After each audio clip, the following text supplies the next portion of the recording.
Welcome! We have been working with the Krenim to build both this facility and a weapon similar to the one developed by Anoraks in the 22nd century. Nog is running point for the Alliance, but teams from all across the Alpha and Beta quadrants are involved with the research. It's fascinating work, but there's a lot to do yet.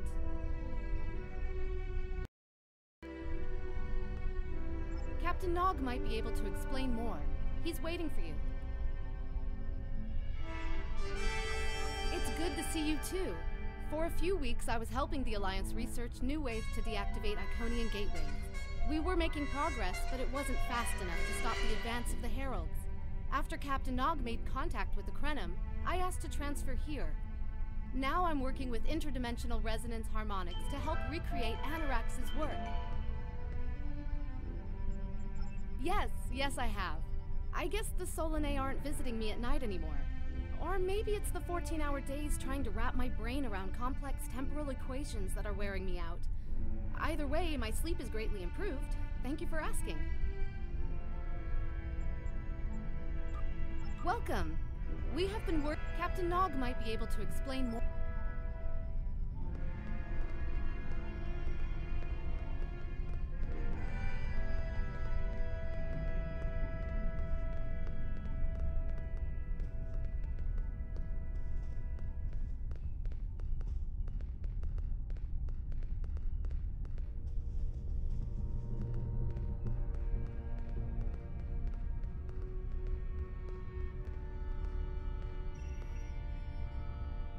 I wish I was seeing you under better circumstances.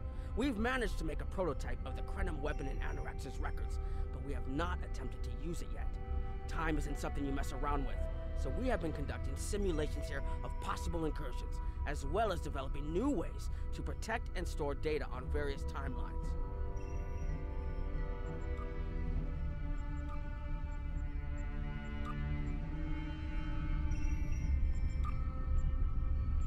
When we talk about time alteration, we're specifically referring to the Krenim weapon's ability to remove something from time.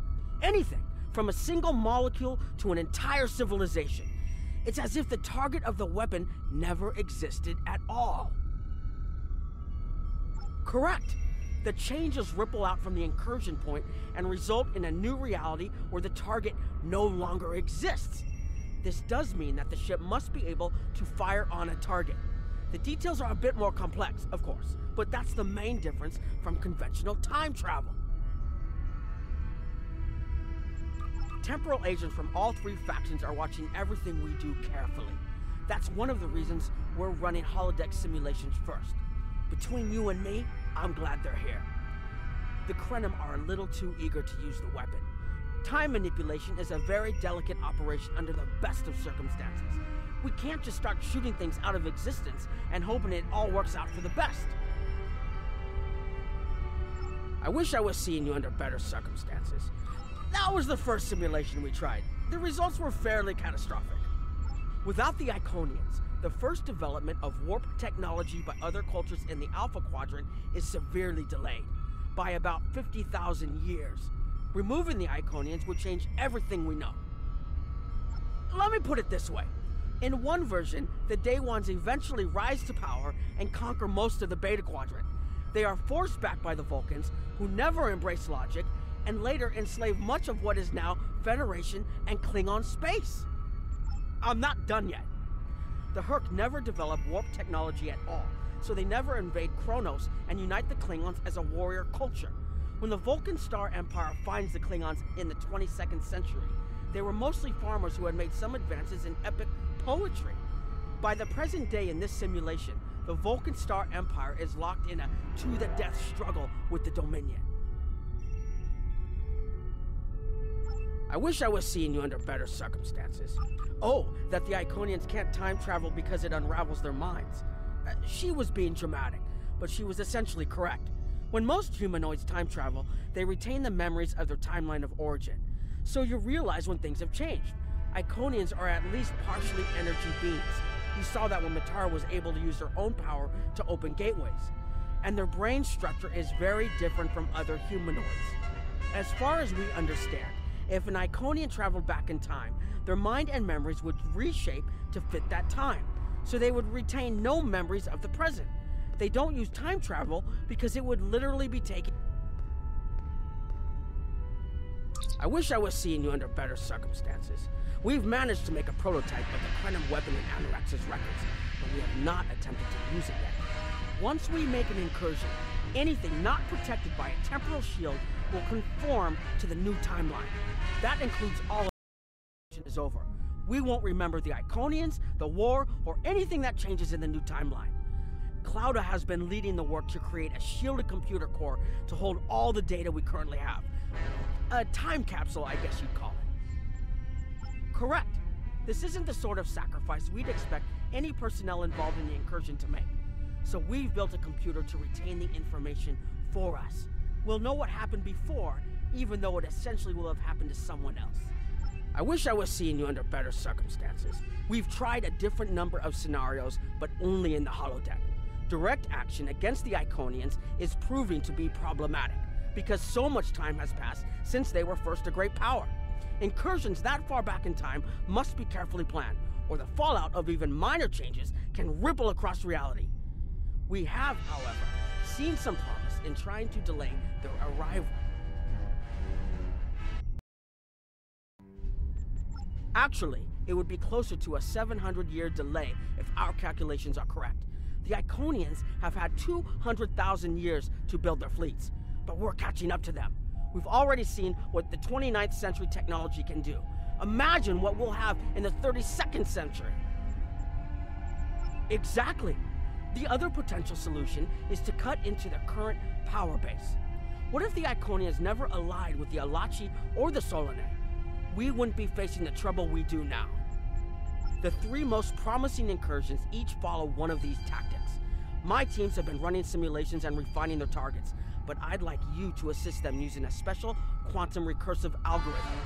Our simulators can run the outcome of a possible incursion on the holodeck. Interacting with that simulation will give us more data than just crunching the numbers.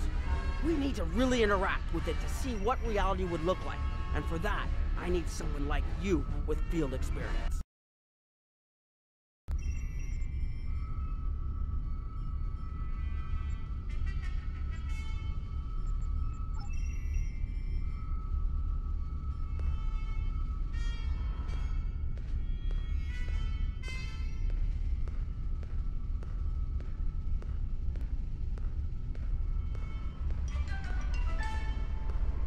Hello.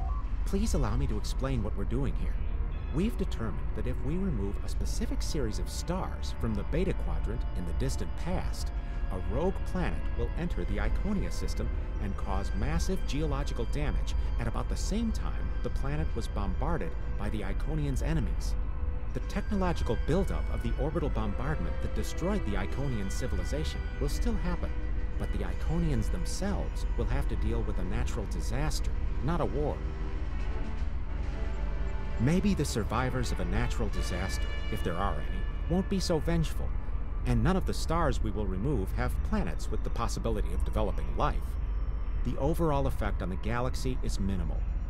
It's a painful path, but it could be the one that leads to peace.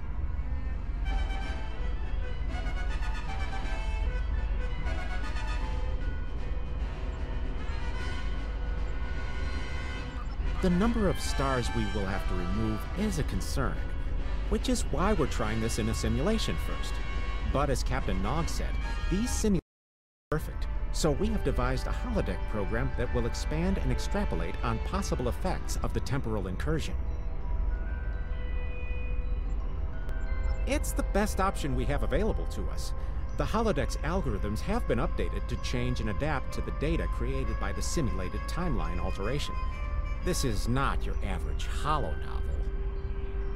Once we run the program, you'll be able to interact with our best approximation of the new timeline. Interaction with the holodeck components will allow the program to generate a more in-depth solution and give us a better idea of what to expect. We have set this simulation on a Federation starship patrolling the Sol system, and you are the captain. If all goes as planned, we expect that almost everything in the system should be close to current reality.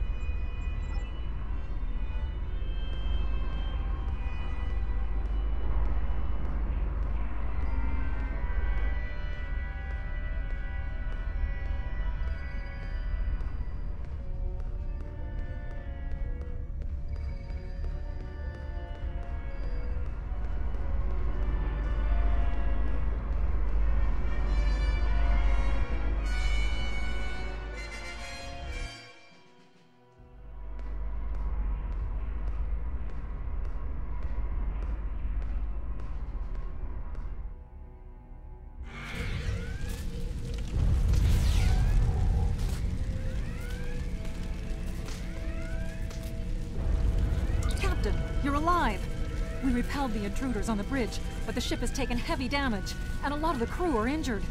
Sir, I'm not sure this is the time. So many people are hurt, and most of the systems are offline. The life support is on backups, and our resources are down to nothing, and... The Dominion stopped firing at us when we lost weapons. Now they're focusing on Earth's defense grid, but it's only a matter of time before they return to finish us off.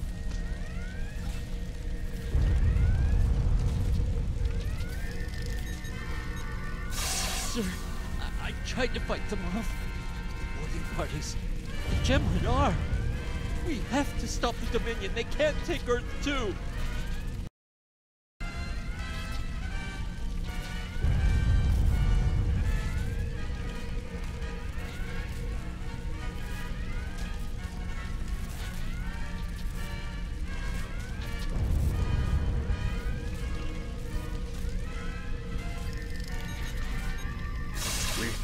We can't stop them.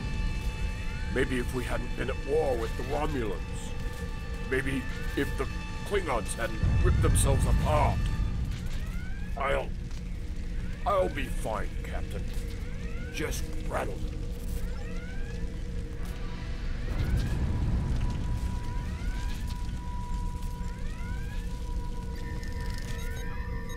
I never expected they would get so far into our defenses.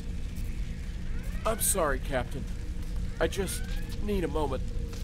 Then I'll be ready to fight.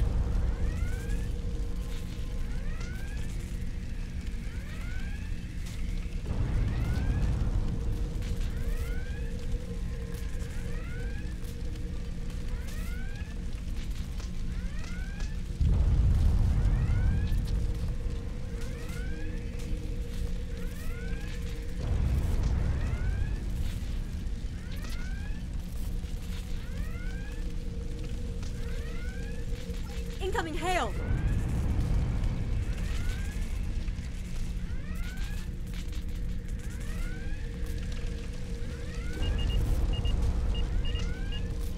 USS Ajax. Sensors show your ship is completely defenseless, and I would prefer not to delay our arrival at Earth to deal with such a minor annoyance. Surrender now, and I will guarantee the safety of your crew.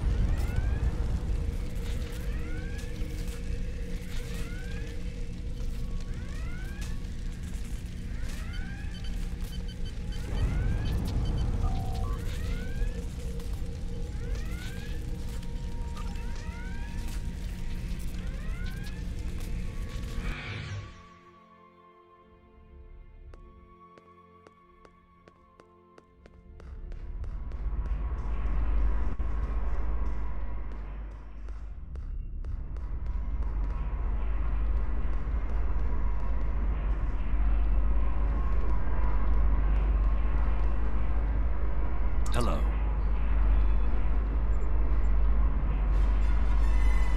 Under ordinary circumstances, perhaps. It's only because the Iconian situation is so desperate that we're allowing this research to continue. You've been on the front lines of the war. I'm sure you realize how few options we have left. Hello.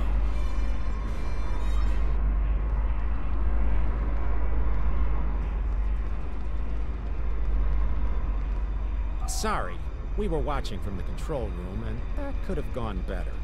Even with all that, the simulation data on whether the Iconians were entirely eliminated from that timeline is inconclusive. We were able to record your interactions, and we've been able to piece together what happened from those. From what we can piece together, the Klingon Empire was never unified by its conflicts against outsiders, and the great houses turned on one another instead. The Romulans took the chaos as an opportunity to attack. The Federation stepped in to help the Klingons, and the war between the three factions basically ripped the quadrant apart. The Dominion then conquered all three weakened powers. Agreed. My team will continue working on other possible incursion scenarios.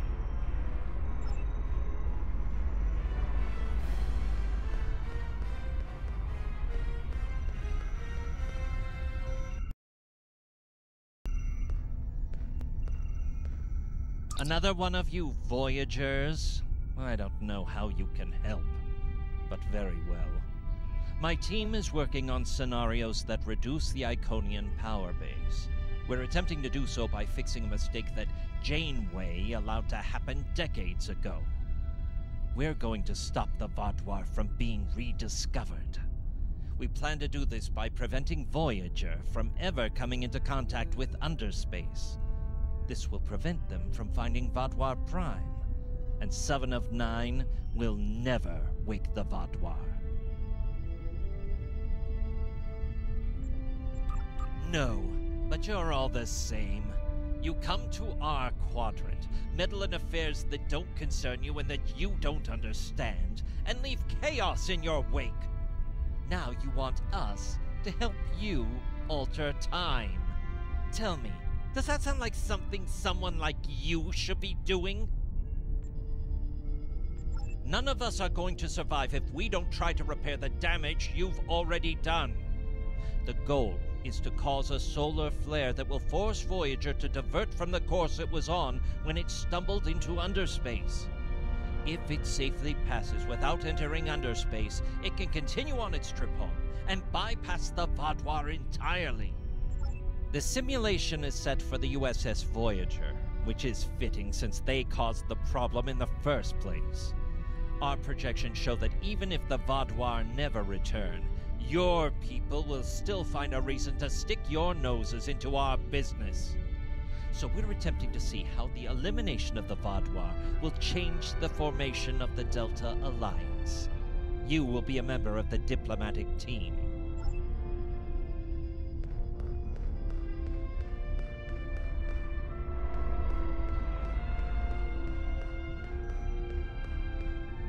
Don't mind Noy. I think he partially blames people from your quadrant for some of the Krennin's troubles. After all, if Voyager hadn't restored the Vaadwaur, they would have never been in a position to ally with the Iconians. But there is no reason to dwell on past hurts. We're trying to fix what we can here, and then learn to accept the rest.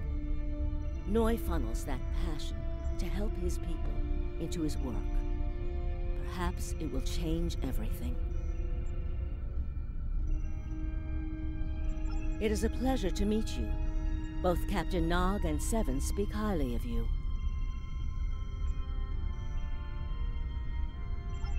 My name is Claudia, and I am a Tutarian. We're from a region of the Delta Quadrant Voyager never visited, so we haven't had much contact with species from the Alpha and Beta quadrants until now. However, my world has had close ties with the Krenim for several years. Now that they are actively pursuing temporal technology, I chose to join them and lend whatever assistance I can. I miss my home, but I've made a new one here. Meeting Noy has opened me up to a world beyond my own. It is a pleasure to meet you, both Captain... I was on Kiana Prime with Noy when we received word of the Vaadwaur attacks. We had only hours to get the temporal equipment running and remove the population from the time stream. Since then, the focus of my work has been developing more stable data storage. We can see into other timelines, but we need a way to secure the data through temporal shifts, so we can preserve information about incursions and their effects. In the case of a catastrophic shift, that data could be used as a map to restore the timeline. It is a pleasure to meet you. Seven speak highly of you. Don't mind Noy. I think he partially It is a pleasure to meet you.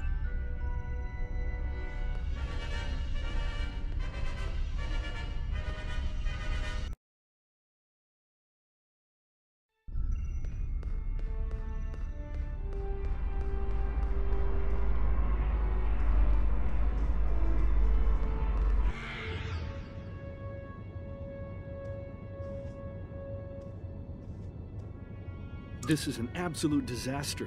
I had thought that Admiral Tuvok was being pessimistic about the chance for success here, but now I think he was right. No, it's not. The hierarchy started setting these people against one another before Admiral Tuvok and his team could start to pull them together. The very fact that they all agreed to be in the same room is a minor miracle.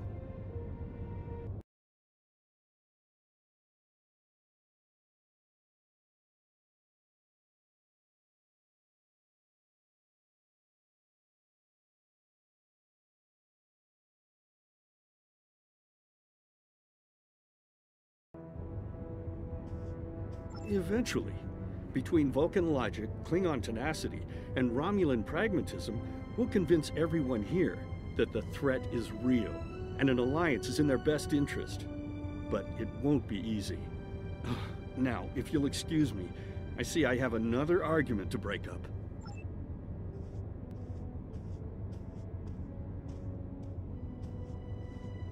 We've always tried to be good neighbors and treat other races with respect, but this is really too much.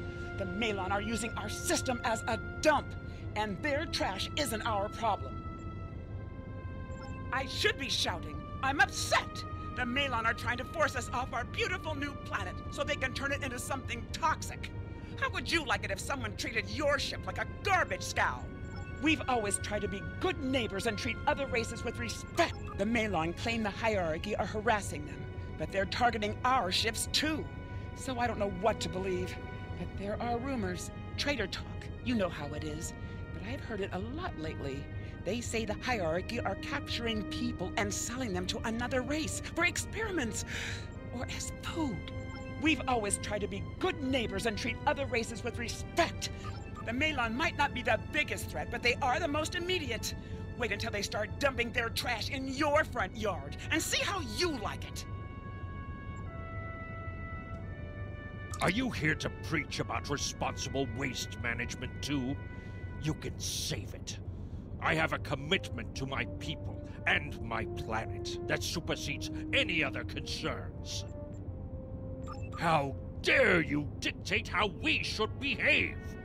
The disposal of hazardous waste is a noble sacrifice my people make on behalf of their families. Who are you to cheapen their sacrifice? What we do is none of your business. Are you here to preach about responsible waste management too? I don't want to talk about the hierarchy. They're nothing but trouble. That's part of the reason we're looking for new dumping grounds. I've lost too many ships in the past year. Half a generation of valuable and desperately needed haulers. They're just gone. And I know the hierarchy is to blame. Are you here to preach about responsible? We don't need outsiders telling us what to do. If the Talaxians want to talk, they can come to us directly.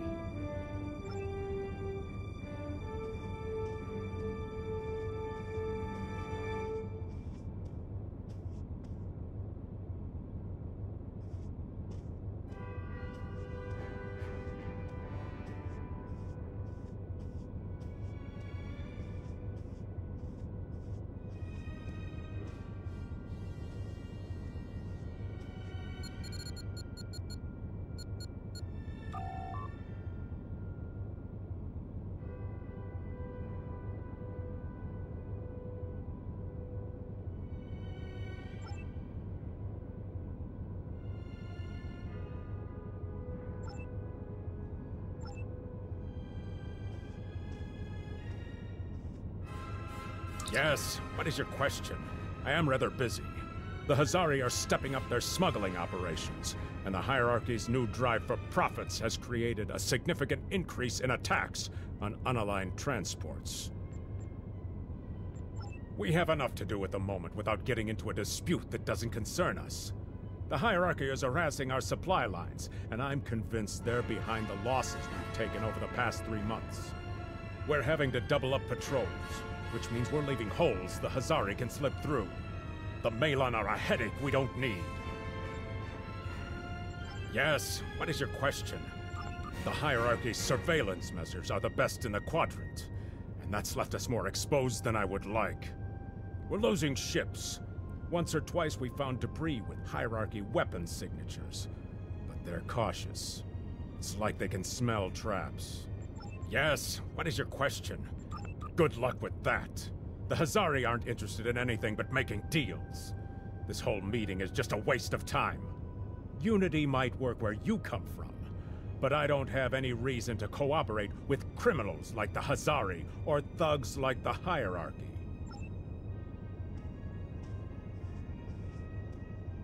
What do you want? Did the Benthans make you one of their little deputies? Or was it the Malon? Before everyone broke ties with the hierarchy, they told us what people say about us. Mercenaries. Honorless. Ha! They all deny it. But we know. Now we look out for ourselves.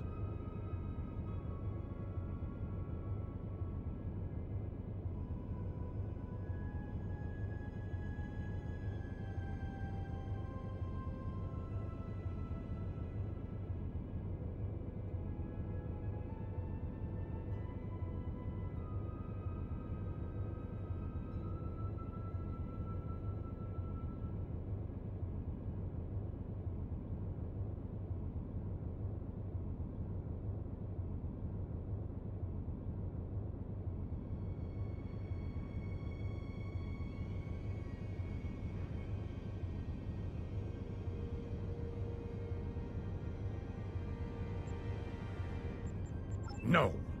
We need to make a living, same as the rest of you. If the Benthans would take out the hierarchy on our borders, we wouldn't be forced to move into Benthan space. But no, they won't do that. They don't think mercenaries rate protection.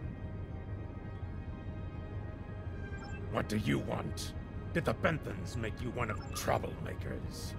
They make our jobs harder and easier. They watch everyone, trade for information from them, but now they won't sell. If we can capture one of their ships, it's like a treasure hoard of information. Makes hunting bounties real easy. But it's harder to take out their ships. I hear they're getting upgrades, and it's not just their ships. Stories going around about one captain whose arm was ripped off by a hierarchy commander. Used to be, they'd run from fights. Now they start them. What do you want? Fine, run back to the Benthans. I'll be here if you want to talk business. Unraveling this mess could take months, years.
Damn, that was useless. The Iconians were so determined to have a hold here that they simply found another species to fit the bill. Maybe if you had been a better negotiator, you would have been able to unite those representatives against the hierarchy. Then at least we would have had a chance. This scenario isn't as catastrophic as trying to remove the Iconians, but it's not exactly ideal either. We'll have to try something else. You must excuse my husband's harsh demeanor. This has been a very trying time for the Krenim. Thank you for helping us get this far. We'll keep working. Trust my wife to be the voice of reason. Perhaps I was too hard on you. I just want to be able to fix all of this. We can't turn back time, but we can change it. Please speak to Gamma Team. Captain Nog thinks very highly of their plan.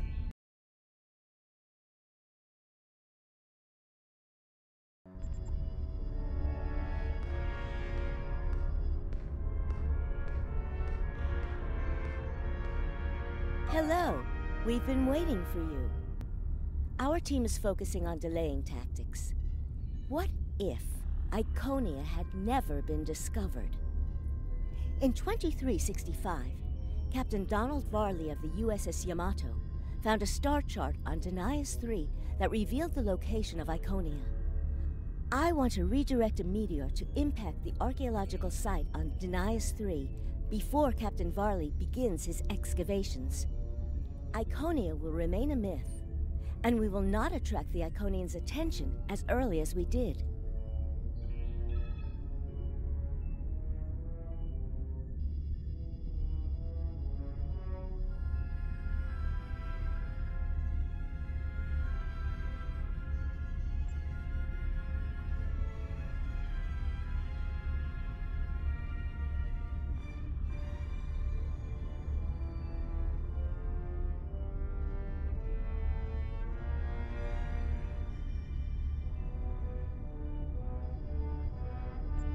True, but if you compare the changes in Iconian technology over the past 200,000 years with what the rest of us have done in the past 2 centuries, it's obvious that the Iconian culture has stagnated while we have advanced rapidly.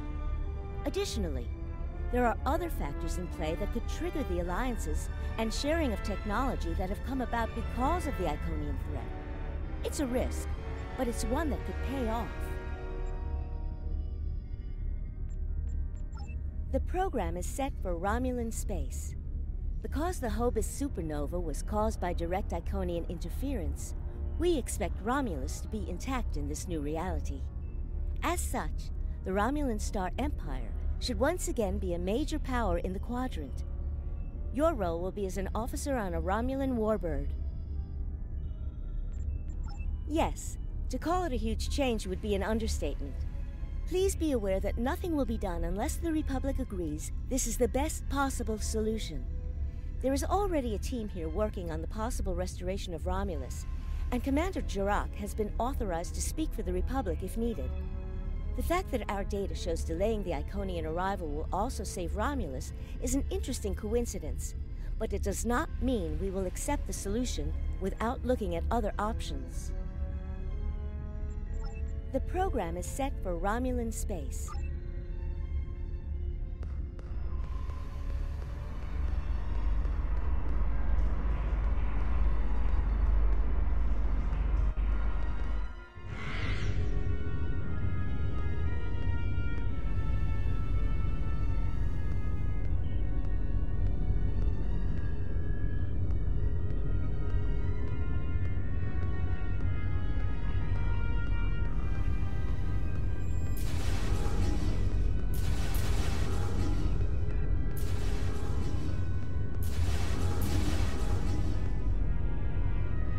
Sub-Commander, I'd like to test out some new security passcodes.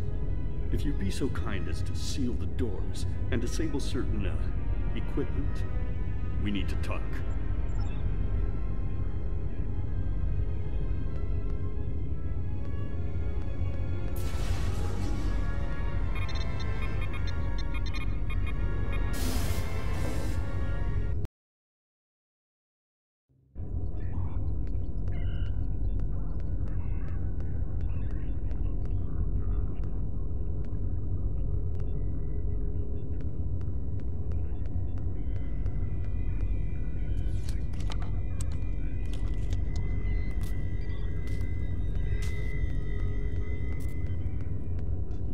Thank you for playing along, Sub-Commander. The Tal Shiar can't hear us now. I need to talk to you about Datan and the Separatists. They've been located near the Dewa system. What we do next could change our future. Datan has been inspired by Spock's teaching.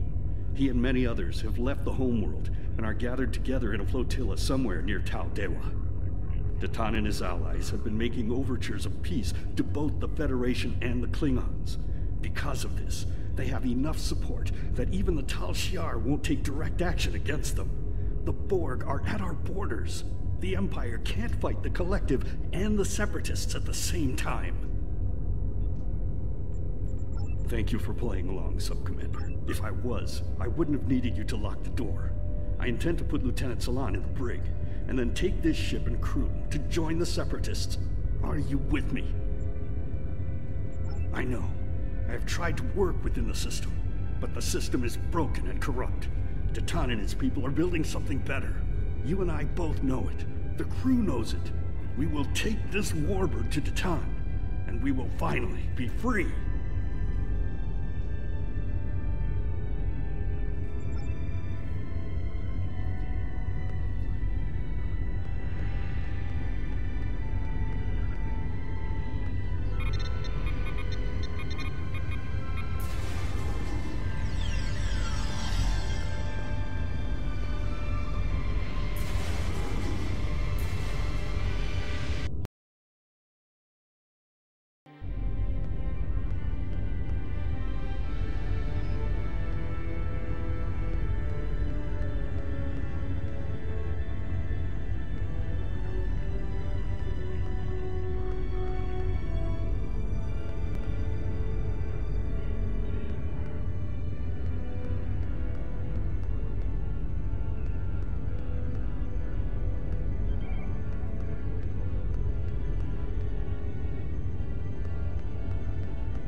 Secret conversations between the commander and one of his senior officers. Very suspicious. Loyal